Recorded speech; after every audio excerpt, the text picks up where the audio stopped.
This year marks the 150th anniversary of the arrival of the first indentured Indians.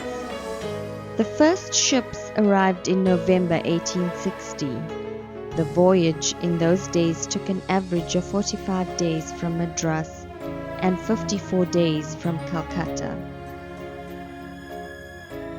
Recruiting was carried out by licensed recruiters and their assistants. Intending immigrants were required to sign a contract, and once this was done, they were transported to one of the two ports where they were housed in the depot barracks and subjected to a full medical examination at the depot hospital. Firstly, they had to be fit enough to stand a voyage of 2 months, followed by 10 years of manual labor. They were to be free of contagious diseases. Men were to be not more than 35 years of age, and women not more than 30 unless part of a family. Height and weight were to be in proportion. The Belvedere, which arrived 10 days after the Truro, reported an outbreak of cholera on board in which 24 people died. In the nearly 51 years, indentured Indian laborers continued to arrive. Usually the passengers were brought ashore in small boats and then transferred to the depot on the bluff. The majority of the immigrants in the 1860 to 1866 period were allocated to employers along the coastal belt from Verulam to Umzinto, where they were in demand as agricultural laborers. Some of the Indians, however, were indentured to residents of Durban as domestic servants or to the corporation as laborers. There was a demand for their labor in the inland districts, and by the end of the century, Indians, indentured and free, were working in almost every part of the colony as well as across the borders on the diamond and gold field. The conditions under which Indian indentured workers were employed laid down 9 hours of work per day from sunrise to sunset. Wages of 12 shillings per month during the first year, increasing to 13 shillings during the second year. Medical attention and treatment was to be provided free of charge. Rations were to be supplied by the employer. Despite the strict application of these conditions, some of the immigrants experienced great hardships. This letter shows their plight.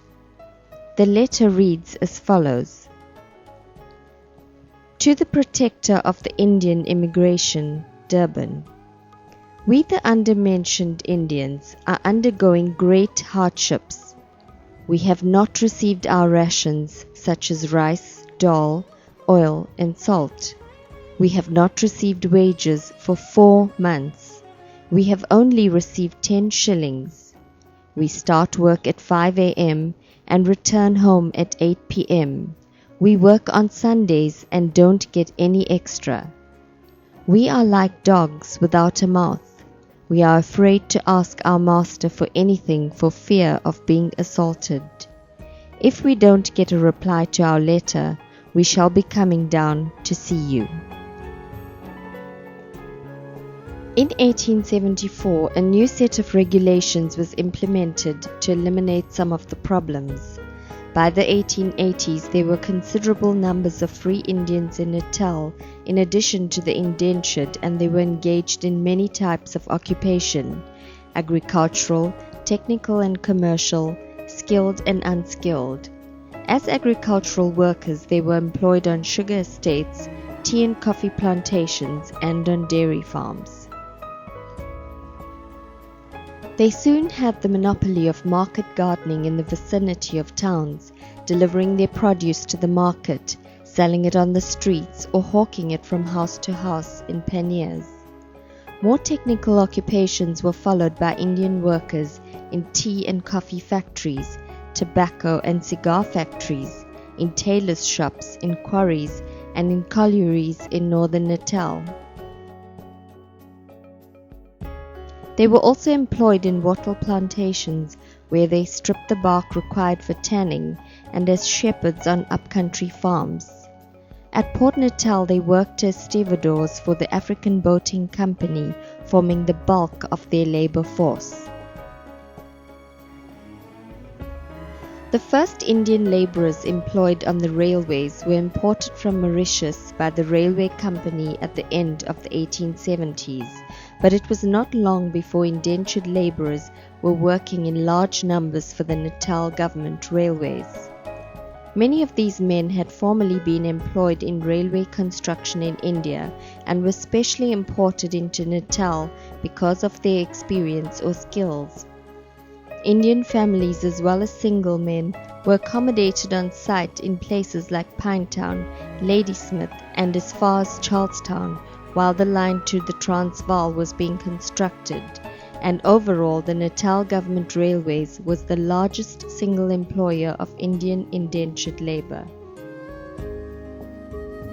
For generations to come, South Africans must cherish the memory of unsung heroes and heroines who, through blood, sweat, suffering and toil, contributed to the prosperity and development of this country.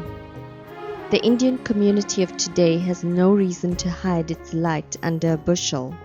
Just as Indian men and women of yesteryear sacrificed life's simple pleasures, choosing instead industriousness and hard work, their children must build on that same spirit of self-help and self-reliance. Thank you.